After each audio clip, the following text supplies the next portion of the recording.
Food Civil Supplies and CA Department ni luas Mumbai Gorkha Bosti Conference Hall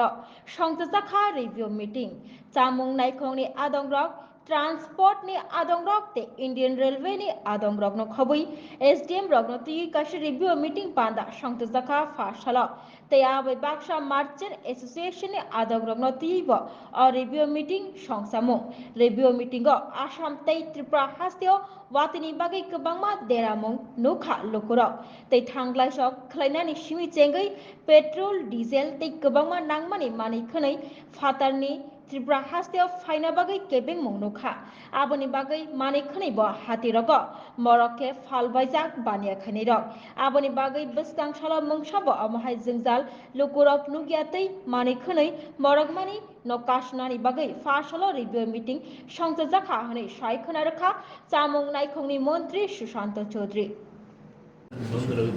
দেখুন বর্ষা শুরু হয়ে গেছে officially এবং খাদ্য দপ্তর আমরা এখানে আজকে secretary food director food additional director আমাদের ট্রান্সপোর্টের আধিকারিকগণ ইন্ডিয়ান অয়েলের আধিকারিকগণ এসডিএম এবং দপ্তরের বিভিন্ন স্তরের আধিকারিকদেরকে নিয়ে একটা রিভিউ মিটিং এবং সঙ্গে অবশ্যই যারা ব্যবসার সঙ্গে জড়িত মার্চেন্ট অ্যাসোসিয়েশন তাদের প্রতিনিধিদেরকে নিয়ে আমরা এই মিটিং ডেকেছি উদ্দেশ্য একটাই যেহেতু বর্ষা শুরু হয়ে গেছে এবং অফিসিয়ালি আপনাদের সংবাদপত্র সেগুলো এসছে আমাদের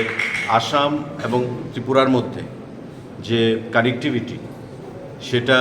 বিগত দিনে আমরা দেখেছি যে বিভিন্ন জায়গায় বর্ষার কবলে পড়ে প্রকৃতির কারণে সেটি বিধ্বস্ত হয়েছে এবং যাত্রী চলাচল থেকে শুরু করে বিভিন্ন পেট্রোল ডিজেল এবং বিভিন্ন পণ্য সামগ্রী সেখানে যাতায়াতে এবং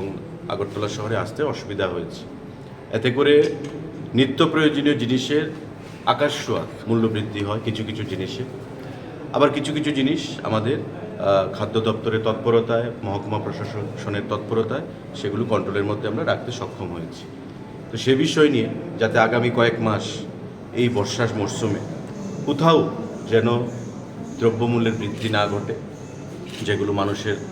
ধরাছোঁয়ার বাইরে থাকবে এমন যেন পরিস্থিতি না হয় কারণ আপনারা জানেন যে আমাদের দপ্তর থেকে মহকুমা প্রশাসন থেকে প্রতিনিয়ত আমাদের যে রেড কর্মসূচি চলছে পেনাল্টি ইম্পোজ করা হচ্ছে যারা অনৈতিক কাজের সঙ্গে যুক্ত অসাধু ব্যবসার সঙ্গে যুক্ত তাদেরকে ডেকে এনে সেখানে ফাইন প্রদান করানো হচ্ছে তো এই জিনিসগুলো নিয়ে আমরা এখানে বসবো এবং এই কয়েকটা দিন কিভাবে জিনিসপত্রের যোগানকে স্বাভাবিক রাখা যায়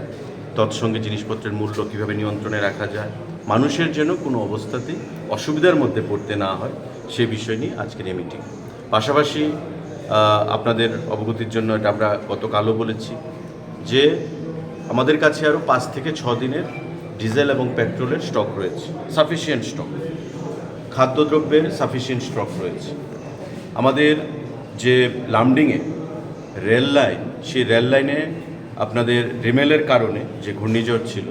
তাতে কিছুটা ক্ষতিগ্রস্ত হয়েছে কিন্তু রেল লাইন বা রেল ট্র্যাক ড্যামেজ হয়নি যে রেল আসতে সেখানে অসুবিধা হবে তার জন্যে কাদা জমেছে জল জমেছে সেগুলো সারাইয়ের কাজ যুদ্ধকালীন তৎপরতায় চলছে নর্থ ইস্ট ফ্রন্টিয়ার রেলওয়ে যে এনএফ রেলওয়ে তাদের জিএমের সঙ্গে আমারও কথা হয়েছে আমাদের সেক্রেটারি ফুড বিভিন্ন সময় আধিকারিকদের সঙ্গে যোগাযোগ রাখছেন ডাইরেক্টর সাহেব যোগাযোগ রাখছেন এবং আমাদের মুখ্যমন্ত্রী আপনারা জানেন যে গতবার ঝাটিঙ্গাতে গত কয়েক দিন আগে যে রেল ড্যামেজ হয়েছিল লাইন ডিসরাপশন হয়েছিল সেটাকে রেস্টোর করার জন্যে আমাদের মাননীয় মুখ্যমন্ত্রী কেন্দ্রীয় রেলমন্ত্রীর সঙ্গে কথা বলে